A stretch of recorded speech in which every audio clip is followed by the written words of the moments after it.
देखो, जेई वालों की तो अच्छे से क्या ही बताएं उनकी क्या हालत चल रही होगी, लेकिन जेई का 2 शिफ्ट का पेपर हो चुका है, तो आपको ये बात समझ में आ चुका होगा। अभी तक आप लोगों ने बहुत सारी वीडियोस ऐसे देख लिए होंगे, हर एक टीचर यही बात कर रहा है कि जेई का पेपर बहुत इजी था, ठीक है, तो 95% क्वेश्चन रिपीट हुए हैं, दैट मीन्स कि अब आगे भी आपका नीट भी उसी तरीके से होगा, तो आपका नीट का पेपर भी रिपीट होगा। इसमें ऐसी कोई नई बात नहीं है, मैंने आपको पहले भी बोला है कि पुराने 5 से 10 साल का पेपर लगाओ, ठीक है, और आपका हर एक सवाल रिपीट होगा बेटा, हर एक सवाल। 90 क्वेश्चंस आते हैं ना, 85 क्वेश्चंस आपके एज इट इज आएंगे, बाकी यार जो 4-5 क्वेश्चन आते हैं वही आपकी रैंक डिसाइड करेंगे। आपका सिलेक्शन तो हो गया, आपने 85 क्वेश्चन कर लिए, 88 क्वेश्चन कर लिए, आपका सिलेक्शन हो गया। वो जो 2-3 क्वेश्चन होंगे ना, वो आपकी रैंक इंप्रूव करते हैं।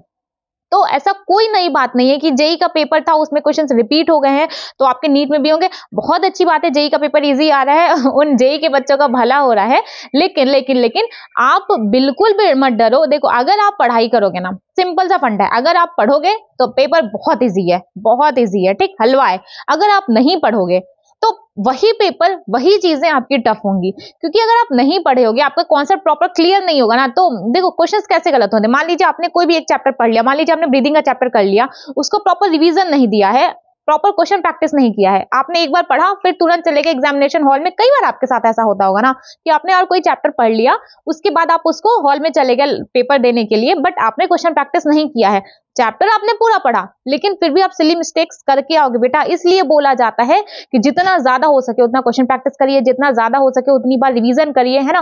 पेपर, एक बात और, मैंने अपना जब 100 डे स्ट्रेटेजी वाला वीडियो बनाया है, मैंने उसमें बहुत ज्यादा जोर दिया है ये बोलने में कि पिछले 5-10 साल का पेपर उठाओ, कोई महंगे इंस्टीट्यूट का, कोई एलन आकाश की अगर नहीं अफोर्ड कर सकते हो बेटा, तो कोई जरूरत नहीं आपको इतनी महंगी महंगी कोचिंग का टेस्ट सीरीज लेने का। अगर आप नहीं अफोर्ड, देखो अगर आप अफोर्ड कर सकते हो ना तो आप लो, आपके पास सोर्सेस है हर एक चीज है, बट अगर आप नहीं अफोर्ड कर सकते हो या फिर आपने ऑलरेडी कहीं और का ले रखा है, तो दिमाग को भटकाने की जरूरत नहीं है। मैं समझती हूँ कि ये जो टाइम पीरियड चल रहा है ना, बहुत क्रूशियल है। आपके माइंड में बहुत सारी चीजें चलती होंगी कि क्या एनसीईआरटी सफिशिएंट है, क्या मैं कौन सी बुक लगाऊं, ऐसा तो नहीं कि ये चीज, ये सिलेबस में अपना ये नोट्स कम पड़ जाएगा, ऐसा तो नहीं मैं बहुत मेहनत करी हूँ लेकिन मेरा सिलेक्शन नहीं होगा। ये सारे थॉट्स आना नॉर्मल है। इसी सारी चीजों के बीच में आपको खुद को मोटिवेट करके रखना है। ये जितनी भी आपके दिमाग में कचरा भरा है ना, जितनी भी नेगेटिविटी है, हर एक चीज को साइड करना है। अपने इसी दिमाग को आपको पॉजिटिव साइड लेकर के जाना है कि हाँ, जो मैं पढ़ रही हूँ वो सही है, एनसीईआरटी से ही सवाल आया है, एनसीईआरटी से ही सवाल आएगा। और बाकी इस बात को लिख के ले लो कि पिछले 5 साल का एटलीस्ट आप पेपर लगाओ, और कितनी बार लगाना, कम से कम 4-5 बार लगाओ, ठीक है। 5 साल का पेपर लगाओ, जितनी बार लगा सकते हो उतनी बार लगाओ।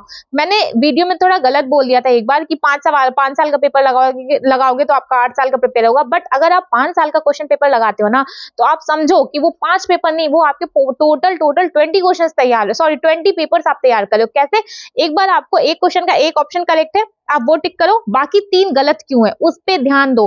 पूरा देखो, बहुत तरीके होते हैं पढ़ाई करने के, तो उसमें से एक तरीका ये है कि पेपर दो, उसमें से आप तैयार करते चलो, ठीक है, कि कौन कौन सी चीजें हैं, है ना।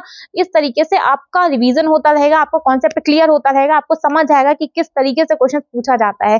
तो पीवाईक्यूज लगाओ, उसको बैठो, बैठ करके लगाओ, और टाइम सिर्फ आपको एक टाइम पे आपको पेपर देना है। वो टाइम कौन सा है? जो आपका एक्चुअल नीट के टाइम का पेपर का टाइम होगा, 2 से 5। इस टाइम में आपको अपने ब्रेन को ट्रेंड करना है बहुत कायदे से। आप ये बात समझिए और अच्छे से पढ़ाई करते रहिए। बहुत ज्यादा फोन ऑन मत चलाओ। देखो, एक सिंपल सी चीज है, कोई भी न्यूज आएगी उसका हर एक टीचर वीडियो बनाएगा, मैं भी उसका वीडियो डाल रही हूँ, कोई भी एक देख लो यार, कोई भी एक देख लो, क्योंकि जो एक टीचर बोलेगा, कोई भी ऐसी चीज नहीं है कि कोई नई बात बोल देगा। मे भी थोड़ा बहुत कुछ एड ऑन करे, वो थोड़ा अपना कुछ एक्सपीरियंस शेयर करे, आपको कुछ गाइड करे, ये सब चीजें नहीं हो सकती है, but news as it is रहेगी। तो 50 जगह देखने की जरूरत नहीं है। आपने एक बार देख लिया, खत्म बात। अपना टाइम यूज करो, और ये सारी वीडियोस देखने का टाइम ना, या तो सोने के टाइम रखा करो, या तो बीच में कोई जो आपका ब्रेक का टाइम हो ना, जब आपके स्क्रॉलिंग का टाइम है, जब आपके मजे करते हो उस टाइम पे आप ये सारी वीडियोस देख लिया करो। बाकी टाइम पे अगर आप पढ़ाई करने के लिए, अपने लेक्चर देखने के लिए अपना फोन उठाया बेटा, तो आप उस टाइम पे सिर्फ और सिर्फ लेक्चर देखो, उस टाइम पे कोई और वीडियो मत देखो। मेरे को पता है कि नहीं होता होगा, तो चलो ठीक है, आपने एक वीडियो देख लिया, अब वो बात वहीं खत्म कर दो, ठीक है। और अगर आप इस तरीके से नहीं अपने ब्रेन को ट्रेंड कर सकते हो, तो उस टाइम पे मत देखो वो वीडियो, ठीक है। फोन चलाया, वो वीडियो लेक्चर देखा, उसके बाद खत्म, फोन साइड में। जब अपना ब्रेक का टाइम होगा, अपन उस टाइम पे वो वीडियो देख लेंगे। बाकी जितने पीवाईक्यूज हैं उसको सॉल्व करो, बहुत इफेक्टिव है।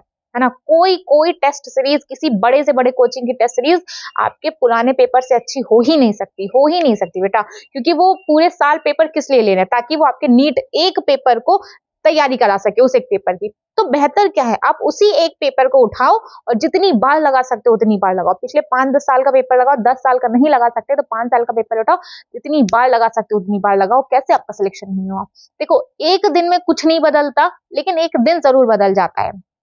या मैंने कहीं पे तो सुना है, किसी मूवी की लाइन है या तो किसी ने तो ये बात बोली है, और मैं इस बात को बहुत एग्री करती हूँ कि एक दिन में कुछ नहीं बदलता, लेकिन एक दिन जरूर बदल जाएगा। अगर आप मेहनत करोगे जरूर बदल जाएगा। लोग कहते हैं ना कि भगवान नहीं सुनते, आप मेहनत करोगे आपको जरूरत से बहुत ज्यादा मिलेगा। मेहनत करके देखो। हम लोग पहले ही उम्मीद लगा लेते हैं कि नहीं, नहीं देगा यार, भगवान नहीं देंगे, कैसे होगा, मैं कर ही नहीं पाऊंगा।